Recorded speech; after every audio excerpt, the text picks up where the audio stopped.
हरियाणा विधानसभा में शुरू हुए शीतकालीन सत्र के पहले दिन सदन में सर्वप्रथम सदन के नेता मुख्यमंत्री मनोहर लाल ने शोक प्रस्ताव पढ़ा। इसके अलावा विधानसभा अध्यक्ष ज्ञानचंद गुप्ता और विपक्ष के नेता भूपेंद्र सिंह हुड्डा ने भी शोक प्रस्ताव पढ़कर अपनी श्रद्धांजलि अर्पित की। विधानसभा अध्यक्ष ने शोक संतप्त परिवारों को सदन की भावना से अवगत कराने का आश्वासन दिया। सदन के सभी सदस्यों ने खड़े होकर 2 मिनट का मौन रखा और दिवंगत आत्माओं की शांति के लिए प्रार्थना की। सदन में हरियाणा के भूतपूर्व राज्यपाल धनक लाल मंडल, हरियाणा विधानसभा के भूतपूर्व सदस्य वाघ सिंह छातर के लिए शोक पत्र पढ़े गए।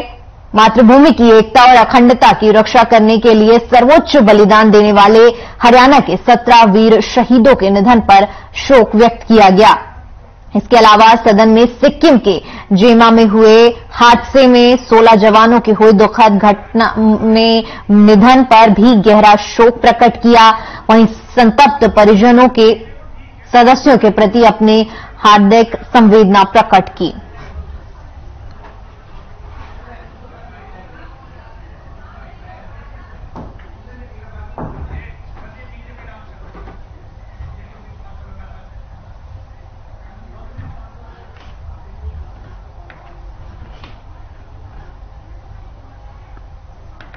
तो बताते चले कि विधानसभा के शीतकालीन सत्र का जो पहला दिन था, इस मौके पर विधानसभा में आज श्रद्धांजलि अर्पित की गई है। देश के और प्रदेश के वीर सपूतों को नमन किया गया। मातृभूमि की एकता और अखंडता के लिए अपनी जान को निछावर करने वाले वीर पुरुषों को उनके निधन पर शोक व्यक्त किया गया।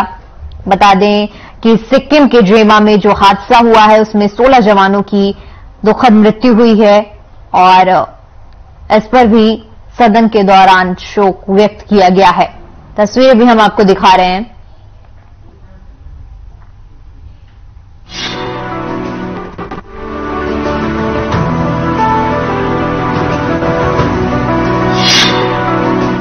मुख्यमंत्री मनोहर लाल ने सदन में सत्र शुरू होने पर कहा कि आज का दिन हम सब के लिए गौरव का दिन है। गुरु गोविंद के दोनों साहिबजादों के बलिदान स्वरूप वीर बाल दिवस के रूप में मनाने का प्रधानमंत्री नरेंद्र मोदी ने फैसला लिया है। हमारे देश में धर्म के लिए दोनों साहिबजादों ने बलिदान दिया। मुख्यमंत्री मनोहर लाल ने कविता के माध्यम से श्रद्धांजलि दी।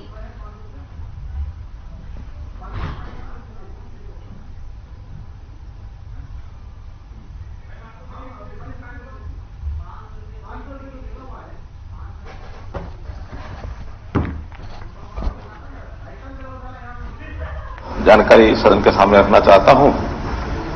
आज 26 दिसंबर है और 26 दिसंबर का दिन हम सबके लिए बड़ा एक गौरव का दिन ऐसा माना जाना चाहिए। देश के प्रधानमंत्री जी ने आज के दिन को गुरु गोविंद सिंह जी के जो 2 बच्चे लड़ाई के अंदर शहीद हुए और 2 बच्चे जिंदा दीवार के अंदर भी चुने गए, तो ऐसे बच्चों के जो शहादत के दिन, 2 बच्चों का आज है, 2 का पीछे 22 तारीख को चला गया, तो आज के दिन को उनकी ही स्मृति में वीर बाल दिवस इस नाम से और ये घोषणा की है। और उस नाते से मैं ऐसे सभी वीर बालकों के जिन्होंने बलिदान दिया देश के लिए, धर्म के लिए, उनको अपनी ओर से नमन करता हूं और निश्चित रूप से उनको श्रद्धांजलि एक कविता के माध्यम से जरूर मैं देना चाहूंगा। बहुत पहले ये कविता मैंने स्वयं उस समय तो याद की थी, लेकिन आज मैं उसको जरूर पढ़ के बोलूंगा ताकि उनको एक श्रद्धांजलि इस प्रकार की दी जा सके। लिखा है, गुरु गोविंद के बच्चे, गुरु गोविंद के बच्चे उम्र में थे अगर कच्चे, मगर थे सिंह के बच्चे, मगर थे सिंह के बच्चे, धर्म ईमान के सच्चे, गरज कर बोल उठे थे यूं, सिंह मुंह खोल उठे थे यूं, हम झुक नहीं सकते, नहीं हम रुक नहीं सकते, कहीं पर्वत झुके भी हैं, कहीं पर्वत झुके भी हैं, कहीं दरिया रुके भी हैं, नहीं रुकती रवानी है, नहीं झुकती जवानी है। जोरावर जोर से बोला, जोरावर जोर से बोला, फतेह सिंह शोर से बोला, रखो ईंटें भरो गारे, चुनो दीवार हत्यारे, निकलती सांस बोलेगी, हमारी लाश बोलेगी, यही दीवार बोलेगी, हजारों बार बोलेगी, हजारों बार बोलेगी, हमारे देश की जय हो, हमारे धर्म की जय हो, पिता दशमेश की जय हो, श्री गुरुवंत की जय हो, भारत माता की जय।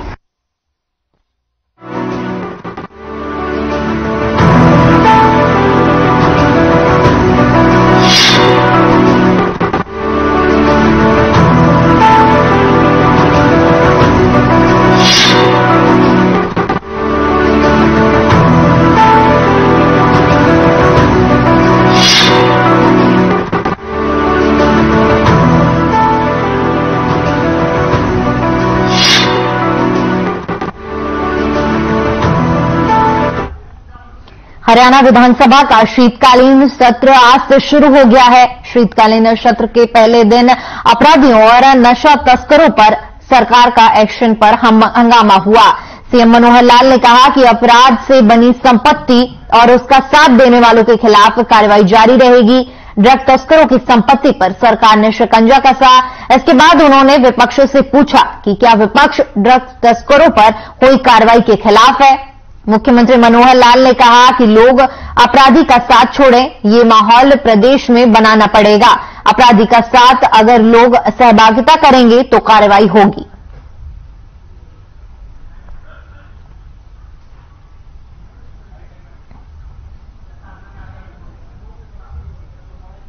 तो बताते चले कि विधानसभा सत्र के शीतकालीन सत्र के आज पहले दिन शुरुआत हुई है और सत्र के दौरान सदन में आज नशे का मुद्दा उठा।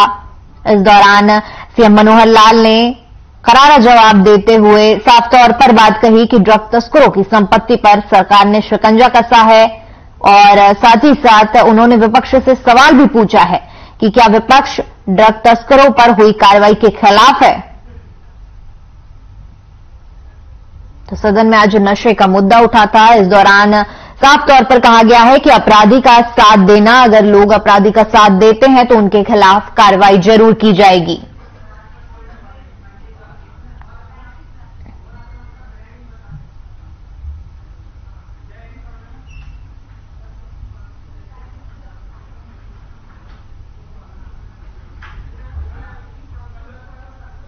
तस्वीर हम आपको दिखा रहे हैं सत्र की आज पहले दिन की जो शुरुआत हुई और इस दौरान सरकार की ओर से जो अपराधियों और नशा तस्करों पर एक्शन लिया जा रहा है, इस पर जमकर हंगामा हुआ। इस दौरान सीएम मनोहर लाल ने अपराध से बनी संपत्ति को लेकर भी बातें कही हैं।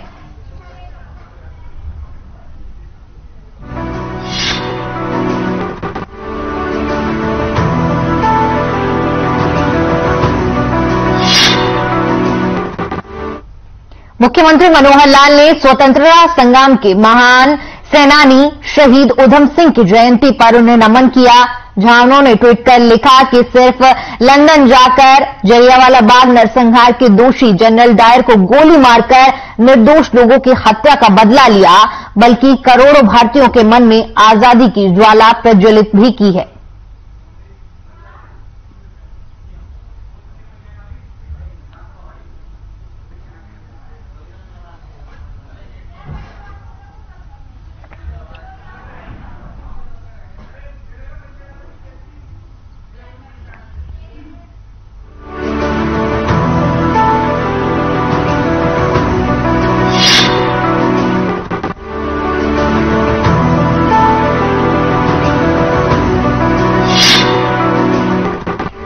यमुनानगर में फलदार बाग योजना के तहत पंचायती जमीन पर फलदार पौधे लगाए गए हैं, जिसको लेकर जिले के कई बागों का वन मंत्री कंवरपाल गुर्जर ने जायजा लिया।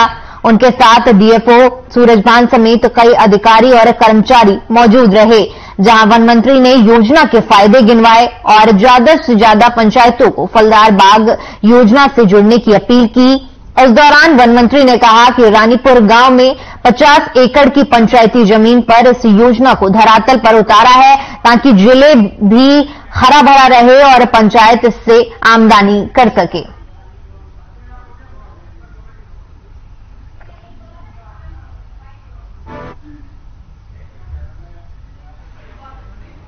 ये रानीपुर गांव है और पास ही इसके आबी डबरी है, उससे पहले गांव है ये।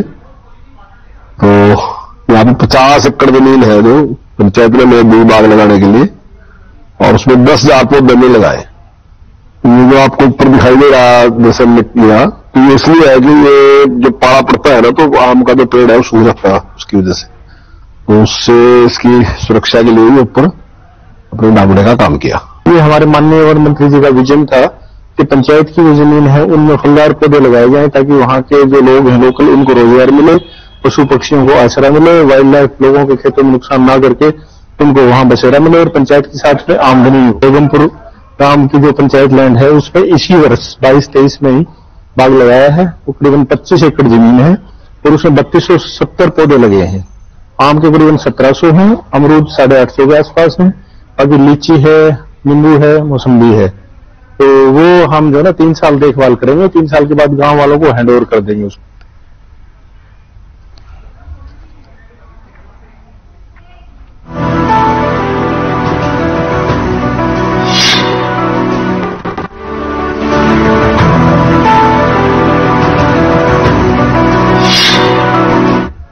प्रशासन के लाख दावों के बावजूद रादौर के गुमथला और जटलाना क्षेत्र में खनन एजेंसियों द्वारा नियमों को ताक पर रखकर यमुना नदी में खनन किया जा रहा है, जहां यमुना के किनारे के पास खनन का कार्य किए जाने से क्षेत्र के लोगों में यमुना नदी में बाढ़ आने का डर सता रहा है। लेकिन खनन एजेंसियां बेखौफ होकर दिन के उजाले में ही नियमों की अवहेलना कर खनन के इस कार्य को अंजाम दे रही हैं।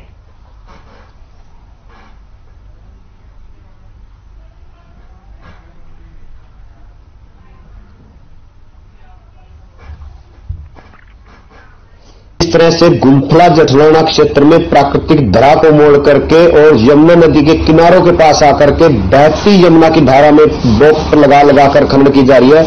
यह नियमों के विपरीत है और जैसा कि आपने देखा है आकर के मौका पर आप आए हो, तो किस तरह से नियम तोड़ करके कई किलोमीटर के अंदर बांध बना करके बिना पाइप दबाए हुए जो खनन का कार्य है प्राकृतिक धारा को मोड़ के किया जा रहा है।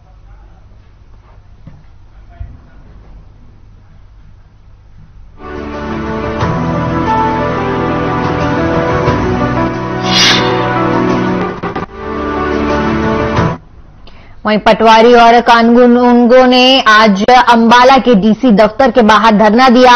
मीडिया से बातचीत करते हुए उन्होंने बताया कि उनकी मुख्य मांग पे ग्रेड को लेकर है। काफी पुराने समय से ये समस्या चली आ रही है। पे ग्रेड कानूनगो और पटवारियों का काफी कम है, इसकी बढ़ोतरी के लिए धरना किया जा रहा है। उन्होंने कहा कि राज्य कार्यकारिणी की तरफ से जो भी आदेश आएगा उसे फॉलो करेंगे।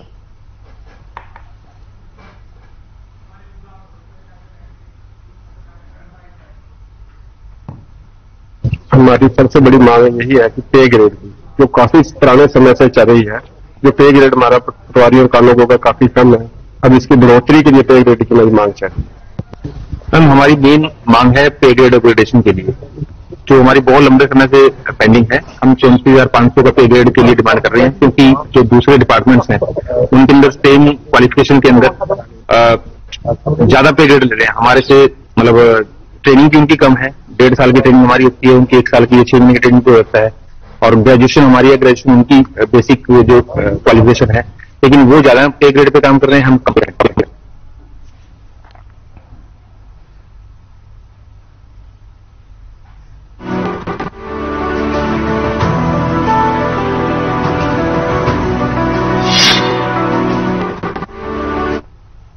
कुरुक्षेत्र पुलिस ने एम्बुलेंस की आड़ में नशीले पदार्थ रखने के 2 आरोपियों को गिरफ्तार किया है। सीआईए 2 की टीम ने नशीला पदार्थ रखने के आरोप में अंबाला के सोनेडा थाना क्षेत्र के सेक्टर 9 के निवासी सोहन सिंह और अंबाला के सोंटी के रहने वाले रमेश चंद्र उर्फ काला को गिरफ्तार किया है। पुलिस को गुप्त सूचना मिली थी कि सोहन सिंह नाम का शख्स अंबाला के सोंटी के रहने वाले रमेश चंद्र को नशीले पदार्थ की डिलीवरी देने जा रहा है, जिसके बाद पुलिस टीम ने सोंटी रोड पर टोल पर नाकेबंदी करके चेकिंग की।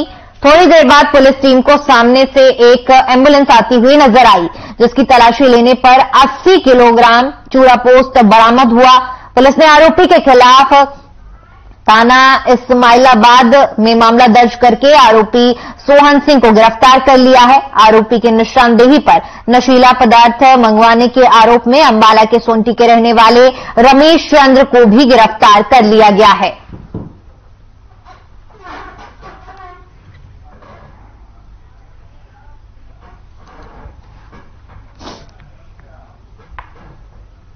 माननीय पुलिस अधीक्षक कुरुक्षेत्र के दिशा निर्देशानुसार हमारी CIA-2 की टीम ने नशा तस्करों पर लगाम लगाते हुए कल इस्माइलाबाद थाना क्षेत्र में सोहन सिंह सुखदेव सिंह, ये गांव सोंडा अंबाड़ा का रहने वाला है, इसको एम्बुलेंस समेत हमने राउंड अप किया है और यह एम्बुलेंस में नशे की सप्लाई करता था। कल इसको राउंड अप करके हमने एम्बुलेंस में से इससे 80 किलोग्राम चूरा पोस्त हमने बरामद किया है और जिसको यह आगे सप्लाई करता था वो है रमेश शुंटी गांव का रहने वाला, उसको भी हमारी CIA-2 की टीम ने उसको भी राउंड अप कर लिया है।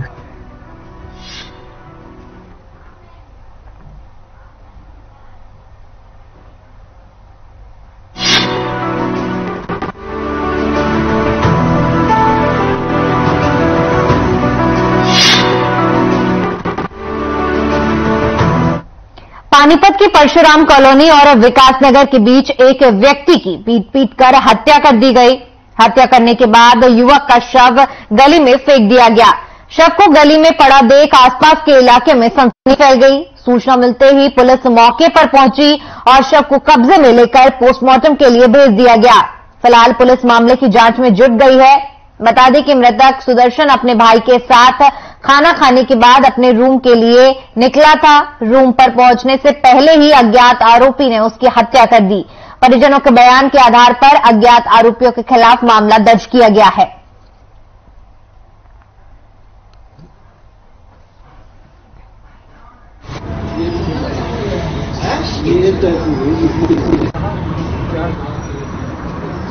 करीब 8 बजे की एक आदमी गली में पड़ा हुआ है और ये हम वहाँ पे मौके पहुंचे थे परशुराम कॉलोनी विकास नगर में, और परशुराम कॉलोनी की ज्वाइंट वो पड़ती है वहाँ पे। तो हम मौके पहुंचे तो हमें देखे इसका आइडेंटिफाई हो गया, ये सुदर्शन नाम है इसका और ये यूपी के रहने वाले, यहाँ पे टाइल लगाने का काम करते थे। तो इसको फिलहाल जो पोस्टमार्टम होगा उसके बाद पता चलेगा कितनी चोटें लगी हैं, लेकिन फिलहाल हमें प्राइम फेशिया देखे तो इसमें 3 चोटें लगी हुई हैं इसको।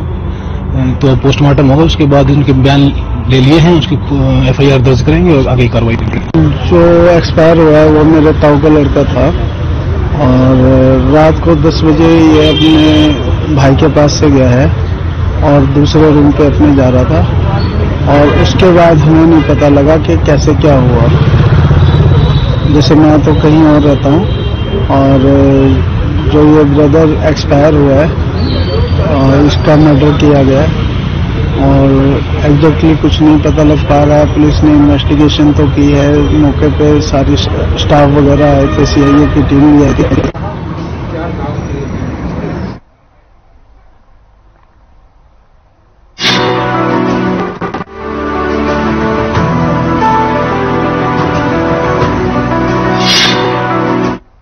वहीं हरियाणा में कपा देने वाली ठंड और शीतलहर की चपेट में है। शीतलहर का कहर देर रात से जारी है।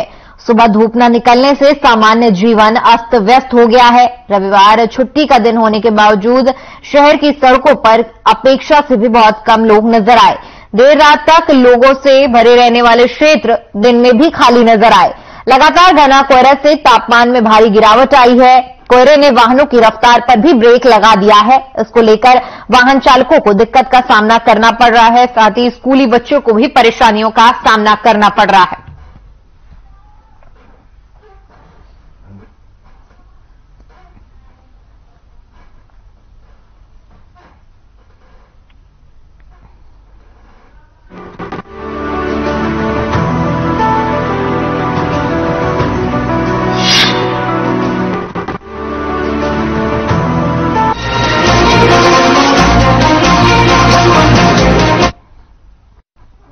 गुरुग्राम में कोरोना ने एक बार फिर से लोगों की चिंता बढ़ाकर रख दी है।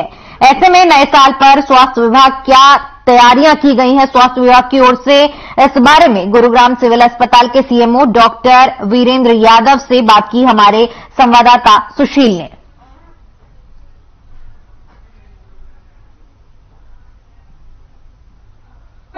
बार फिर दहशत का माहौल है और खासकर साइबर सिटी गुरुग्राम जहां फॉरेन ट्रेवलर ज्यादा है। ऐसे में कोरोना की क्या स्थिति है और क्या ये केवल पैनिकनेस है या वास्तव में एक खतरा मंडरा रहा है, इस पूरे मसले पर बात करने के लिए गुरुग्राम के civil surgeon doctor Virendra Yadav हमारे साथ हैं। सबसे पहले तो जानेंगे कि जिस तरह से लोगों के बीच दहशत हो रहा है उसको लेकर क्या कहेंगे। मैं सभी लोगों से एक रिक्वेस्ट और प्रार्थना करना चाहूंगा कि अभी ऐसी कोई पैनिक सिचुएशन नहीं है। अगर मैं पिछले 25 से 26 दिनों की अगर मैं बात करूं गुड़गांव की, तो अभी तक हमारे पास 50 केस भी नहीं आए हैं। अगर मैं पिछले 25 दिनों से यानी क्रिसमस तक की बात करूं तो 40 केस हमारे पास रिपोर्ट हुए दिसंबर माह में, और कुल एक्टिव केस इस वक्त गुरुग्राम में सिर्फ 16 है, वो सभी होम आइसोलेशन में है।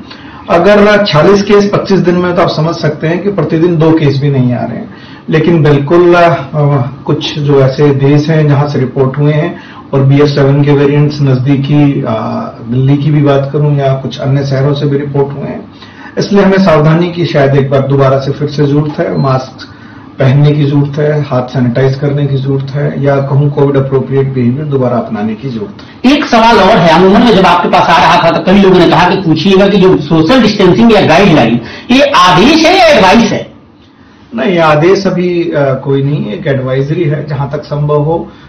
देखिए, ना केवल कोविड के लिए बल्कि सोशल डिस्टेंसिंग कहूं या मास्क पहनना कहूं या हाथ सैनिटाइज करना, ये सभी चीजों के लिए उपयुक्त है। इवन ट्यूबरकुलोसिस की हम बात करें, कॉमन कोल्ड की भी अगर हम बात करें, इन्फ्लुएंजा जिसको हम बोलते हैं उसकी भी बात करें, उसमें भी ये इसी तरह से ज्यादातर फैलता है, तो उसमें भी बचाव है। तो इसको एक एडवाइजरी ले, ऐसा कोई आदेश अभी जारी नहीं किया गया। गुरुग्राम में इस तरह के, जैसा आपने बताया, कोई केस नहीं है, लेकिन हम बाजारों में जाए, लोगों के बीच जाए तो एक डर का माहौल है। लोग कह रहे हैं कि फिर एक बार लॉकडाउन की तरफ देश बढ़ रहा है। नहीं, अभी ऐसी कोई सिचुएशन नहीं है, नीड नॉट वरी, कोई पैनिक सिचुएशन नहीं, और अभी कोई लॉकडाउन का कोई ऐसा संभावना नजर नहीं आती। डॉक्टर साहब, एक सवाल इसलिए भी है कि सीएमओ के साथ साथ आप डॉक्टर साहब भी हैं। अमूमन WHO का एक गाइडलाइन, WHO का एक बयान जारी हुआ है, उसमें कहा गया है कि ये कॉमन कोल्ड है। हॉस्पिटल्स तो वही हैं सर, कोई एक्स्ट्रा बना नहीं, ऑक्सीजन का कोई ऐसा प्लांट लगा नहीं, ऐसे सिचुएशंस आते हैं तो उन्हीं इंफ्रास्ट्रक्चर में हम कैसे हैंडल करें? नहीं, अभी आपको मैं बताऊं कि ऑलरेडी गुड़गांव में जो 43 से जो हॉस्पिटल्स थे, 50 प्लस के जो हॉस्पिटल्स थे, ऑलमोस्ट सभी ने या तो PSA प्लांट्स, 19 ने तो PSA प्लांट्स ही अपने उपलब्ध करा लिए थे, या उन्होंने अपने लिक्विड ऑक्सीजन की जो कैपेसिटी थी उसको डेवलप कर लिया है। और ये भी इंश्योर किया जाता है कि अभी कल हम इस चीज के लिए मॉक ड्रिल भी करने जा रहे हैं 27 तारीख को, और सारा डेटा अपलोड उस पर करेंगे। जो नया डेटा भी हमारे पास आ रहा है, और संभवतः कल हम उसको जब डिक्लेयर भी करेंगे, तो आज की डेट में विदाउट ऑक्सीजन बेड शायद संभवतः किसी भी हॉस्पिटल में हमने वो सिस्टम जो है वो बंद ही कर दिया है। तो वो दिक्कत जो ऑक्सीजन वाली थी वो हमें दोबारा फेस करने को नहीं मिलनी चाहिए, मुझे ऐसा लगता है। बिल्कुल, देखिए, अमूमन सीएमओ साहब ने क्लियर कर दिया। व्हाट्सएप पे बहुत सारे ऐसे मैसेजेस चल रहे हैं और कई लोग जो है वो काफी परेशान हैं, उन्हें डर है कि लॉकडाउन की तरफ देश न बढ़ जाए या कोरोना का खतरा ज्यादा। इन्होंने साफ कहा, मैंने इसलिए इनकी बातें पूरी आपको सुनवाई कि आप देख सकते हैं कि ऐसा कोई खतरा नहीं, घबराने की जरूरत नहीं। और खासकर वे लोग जो इस खतरे को देखकर भागने की या कहीं इस तरह करते हैं, तो निश्चित तौर पे वो इस पे ख्याल रखें। हाँ, जरूरत है कि नया साल आ रहा है, इसमें भीड़ भाड़ में जाने से बचें और स्वयं सुरक्षित रखें, ताकि कोरोना का खतरा एक बार फिर सेकेंड वेव की तरफ न हो सके। सुशील सिंह, गुरुग्राम।